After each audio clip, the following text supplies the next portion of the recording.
Hello friends, நம்ம ஒரு வாரத்துக்கு முன்னாடி காட்டில் இருந்து பெட்டிக்கு தேனி பிடிச்சி விட்ருந்தோம்.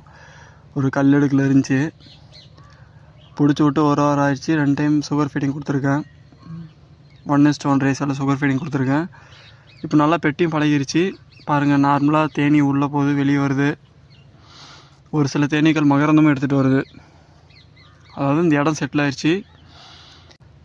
ஃபஸ்ட்டு ராணி தேனி தான் கண்டுபிடிச்சேன். அடையை கட்டணும்னு அந்த டார்கெட்டில் பார்க்கல. ஃபஸ்ட்டு ராணி பிடிச்சா தான் பெட்டி தங்குன்னு சொல்லிட்டு ஃபஸ்ட்டு அடையை எடுத்து பார்த்தேன். ராணி தான் பார்த்தேன். ராணி பார்த்த உடனே ஒரு மேட்ச் பாக்ஸில் போட்டு வச்சிட்டேன். லைட்டாக கேப் விட்டு மேட்ச் பாக்ஸில் போட்டு வச்சிட்டேன், அதுக்கு ஆக்சிஜன் போகிற மாதிரி.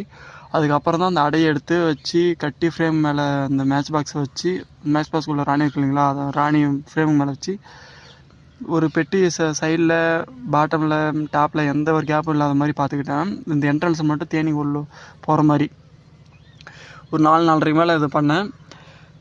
ஒரு 5 மணிக்கெல்லாம் ராணி பிடிச்சி உள்ளே விட்டு ஃப்ரேம்ஸ் எல்லாம் அடைய வச்சு கட்டி வேலையை முடிச்சிட்டேன். ஒரு 5:30க்கு மேலாம் ஃபுல்லாகவே வந்துருச்சு. தேனீக்கள் ஒர்க்கர் பீ வந்து ஃபுல்லாகவே பெட்டிக்குள்ளே வந்துருச்சு.